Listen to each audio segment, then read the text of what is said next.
Ia lahir dari gaduh, bukan dari kata. Dentumnya luka, tapi disangka pesta. Sunyi ia lenyapkan tanpa bicara, dan mereka tepuk tangan, seolah tak ada yang salah di telinga mereka. Apa jadinya jika bising tak lagi dianggap gangguan, melainkan keselamatan? Geroh bukan sekedar suara, ia adalah deru yang dilegalkan. Ia tak diciptakan dari inspirasi atau irama, tapi ditempa dari keributan dan kekacauan. Suatu malam, seseorang yang bosan akan sunyi memutuskan untuk membelah ketenangan.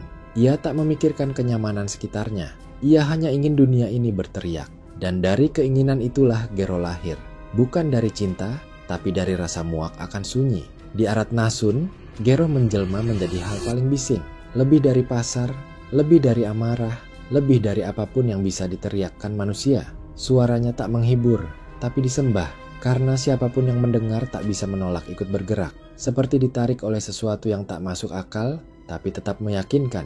Ia tidak memiliki bentuk yang bisa ditakar. Ia tak bisa dimainkan, hanya dibiarkan menguasai. Dan saat Geroh mulai menjerit, tak ada yang bertanya, kenapa? Mereka hanya ikut menari dan berkata, inilah hiburan. Jika kebisingan bisa dipuja, mungkinkah mereka bukan sedang kehilangan sunyi, tapi sengaja menistakannya? Dan jika benar itu pilihan mereka, untuk apa mereka belajar bicara, jika satu-satunya yang ingin mereka dengar hanyalah dentuman yang tak punya arti?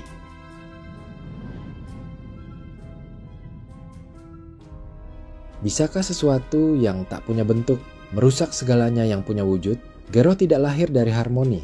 Ia ditempa dari hal yang tak ingin diatur.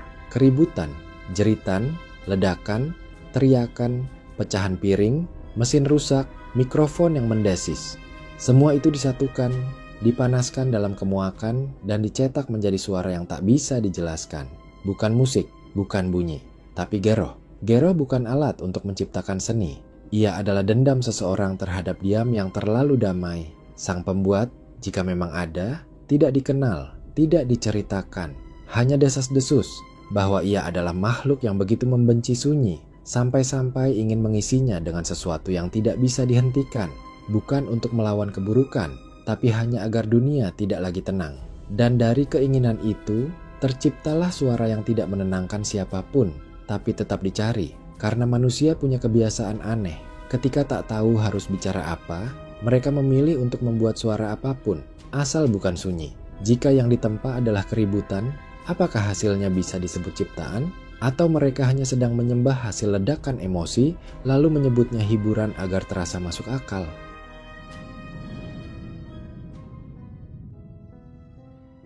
Masihkah bisa disebut meriah jika yang runtuh adalah rumah mereka sendiri? Geroh bukan hanya terdengar, ia terasa. Ia menghantam tanah, menendang udara, meruntuhkan atap rumah hingga merintih dan jatuh ke bawah. Tembok-tembok yang sudah tua retak seperti tulang belulang digertak waktu. Jembatan yang menghubungkan hidup dan kerja luluh lantak. Lampu jalan tercerabut dari tiangnya, bukan oleh badai, tapi oleh beat yang menggila. Orang-orang berteriak, tapi tak ada yang mendengar. Karena yang lebih keras dari teriakan adalah Geroh itu sendiri. Ia disebut The Fasum Destroyer bukan karena hiperbola, tapi karena fakta. Fasilitas umum tak ada yang tahan lama jika Geroh melewatinya. Ia tak menghancurkan langsung, tapi melemahkan semua fondasi hingga roboh dengan sendirinya. Namun tetap, ia disambut, diarak, disanjung. Karena orang-orang tidak lagi peduli apa yang roboh, asal pesta tetap berlangsung. Genteng boleh jatuh, tapi asal musik tetap nyala, semua masih merasa hidup. Jika sebuah hiburan bisa menghancurkan tempat tinggal, mengapa mereka tetap memujanya? Mungkin karena yang benar-benar hancur bukan bangunan, tapi daya pikir yang pernah memberi nilai pada kata tenang.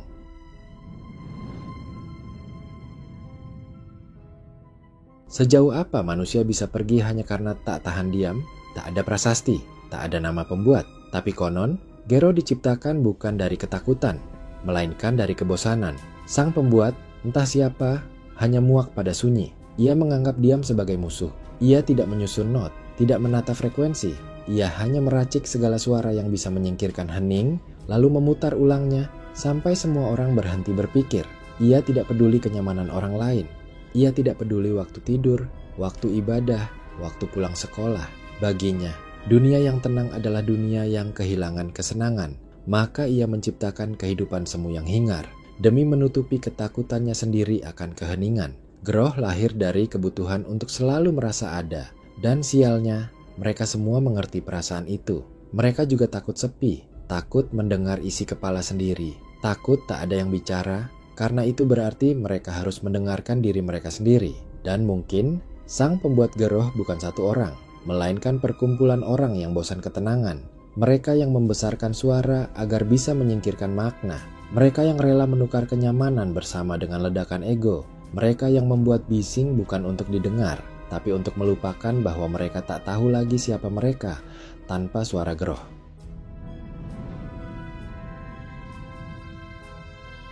Di Arat Nasun, Groh bukan sekedar alat pengeras suara. Ia adalah pusat. Festival apapun, pagi, siang, malam, akan terasa hampa tanpa dentuman Groh. Ia tidak sekadar mengiringi acara, tapi mengambil alih. Bahkan pesta ulang tahun anak-anak pun bisa berubah jadi pertunjukan teriakan. Semua berlomba keras. Bukan indah, semua ingin didengar tanpa ingin mendengar. Kedamaian tak lagi dianggap berkah. Ia adalah kesalahan teknis yang harus segera diperbaiki dengan speaker dan delay effect. Jika ada ruang kosong dalam waktu, itu bukan momen kontemplasi. Itu disebut tidak berdaya. Dan untuk menghindari rasa hampa, Groh disulut seperti api unggun bagi manusia yang takut tenang. Yang aneh, tak ada yang bertanya lagi, untuk apa kita berpesta?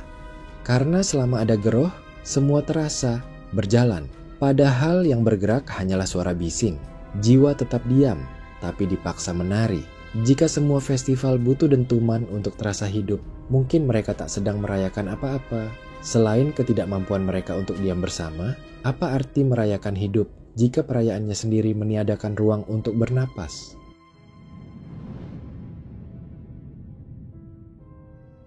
Groh tak memiliki tata laras. Ia tak mengenal harmoni, tak paham ritme, tak ingin dikenal oleh teori musik manapun.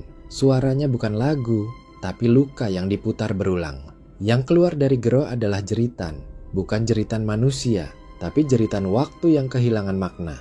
Nada-nada sumbang, bunyi yang menyakitkan, gesekan frekuensi yang membuat kepala retak dan hati ikut bising. Orang-orang tetap menyukainya. Mereka menyebutnya genre baru. Tapi yang sesungguhnya mereka nikmati bukan musiknya, melainkan kekacauan yang mereka izinkan merusak telinga mereka sendiri. Seolah sakit itu adalah tanda bahwa mereka sedang merasakan sesuatu. Padahal yang mereka rasakan hanyalah efek samping dari kehilangan arah. Groh tak pernah dirancang untuk indah. Ia diciptakan untuk membatalkan keindahan.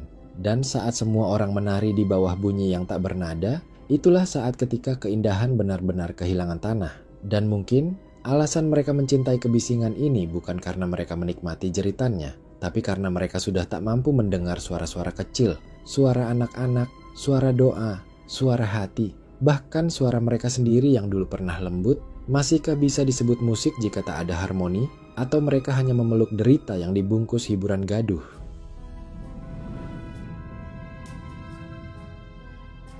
Groh tidak hanya terdengar, ia merasuki. Ia tidak meminta didengar. Ia langsung memerintah untuk bergerak, dan tubuh-tubuh itu, dari anak-anak sampai orang tua, tak bisa menolak. Mereka menari di belakangnya, tanpa sadar, tanpa maksud. Bahkan ketika gendang telinga mereka rusak, mereka tetap mengangguk, meliuk, menghentakkan kaki, seolah kebisingan itu adalah darah baru yang mengalir menggantikan nalar. Ini bukan hiburan, ini pengambil alihan.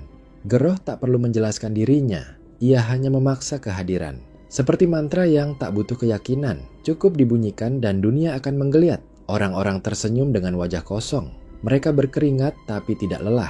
Mereka bergerak tapi tidak pergi kemana-mana. Mereka menari, padahal yang bergoyang adalah kehampaan.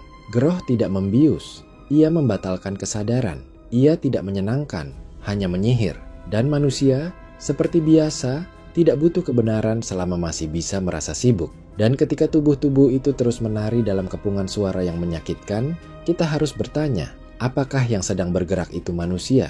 Atau mereka masih punya kehendak jika tubuh mereka bergerak karena suara yang bising?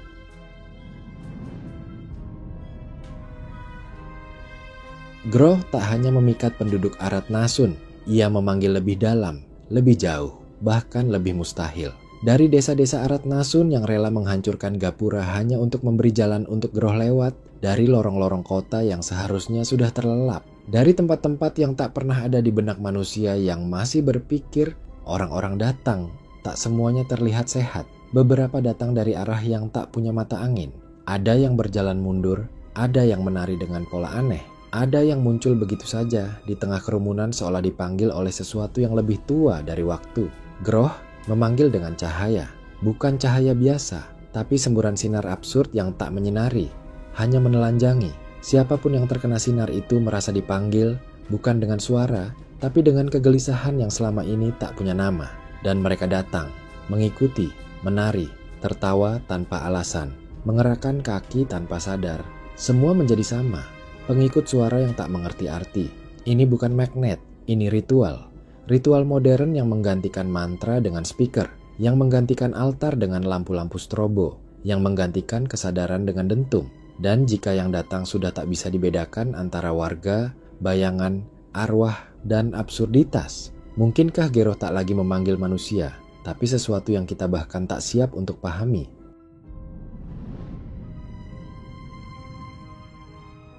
Apa gunanya kebijaksanaan jika manusia justru memilih kebisingan untuk meniadakan dirinya sendiri?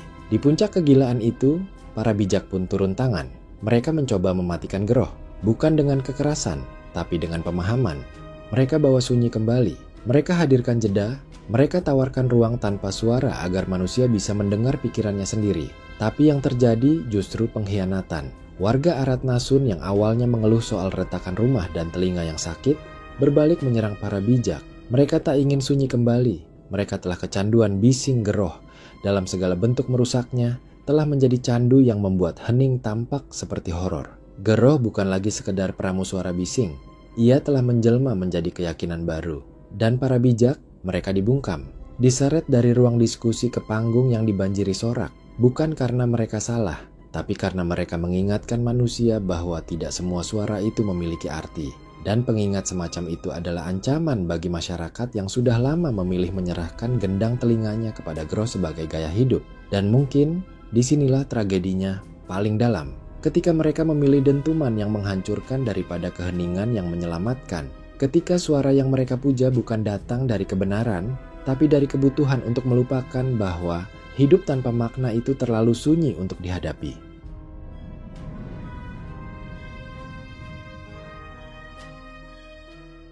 Bagaimana jika yang mereka tolak bukan hanya sunyi, tapi juga kemampuan untuk mengenal diri sendiri? Geroh bukan entitas Dark Aratnasun. Ia tak punya taring. Ia tak mengendap di malam hari untuk menculik Boti. Ia tidak merampas paksa rumah-rumah atau memaksa manusia melupakan nilai-nilai. Ia hanya muncul karena mereka yang memintanya, mereka yang menyalakannya, mereka yang memuja dentumnya seolah-olah itu doa. Mereka menyambutnya dengan tangan terbuka, membiarkannya merayapi jendela, meretakkan atap rumah, memekakkan telinga, hingga meluruhkan pikiran. Geroh tak ingin menciptakan peradaban. Ia hanya ingin memastikan bahwa peradaban tak lagi diam. Dan di dunia yang tidak bisa diam, siapapun yang mencoba mendengar akan dianggap gila. Sunyi jadi musuh, renung jadi dosa, diam jadi bahaya. Mereka terus tersenyum, walau jiwa mereka remuk. Mereka terus nyalakan suara, walau hati sudah tak mengerti iramanya. Mereka semua menjadi pengikut yang bahagia dalam kehancuran. Dan mungkin, kelak di ujung Aratnasun, akan ada seseorang yang bertanya, mengapa mereka tak pernah benar-benar pulang? Jawabannya sederhana, karena mereka telah membakar rumah mereka sendiri dengan suara, dan yang tersisa hanyalah puing-puing gema. Geroh tidak pernah melenyapkan siapapun, tapi ia menawarkan pilihan, dan mereka, dengan seluruh kesadaran yang mereka banggakan, memilih untuk menyalakannya, lagi dan lagi, sampai sunyi tak lagi punya tempat untuk pulang. Kini mereka tak lagi butuh makna, asal dentum nyala, semua terasa bahagia. Sunyi dikubur tanpa upacara, dan Geroh jadi imam di agama yang tak percaya apa-apa. Yang lagi viral, kaca pecah, genteng rontok. Jangankan kaca pecah, genteng rontok, Mas. Rumahnya rubuh pun nggak apa-apa. Bener, nggak apa-apa. Los mereka. Nggak apa-apa. Uang mereka ya sewa-sewa sendiri. Mereka tuh, saya juga sebagai operator ya, Mas. Saya alami sendiri. Saya tahu di lapangan.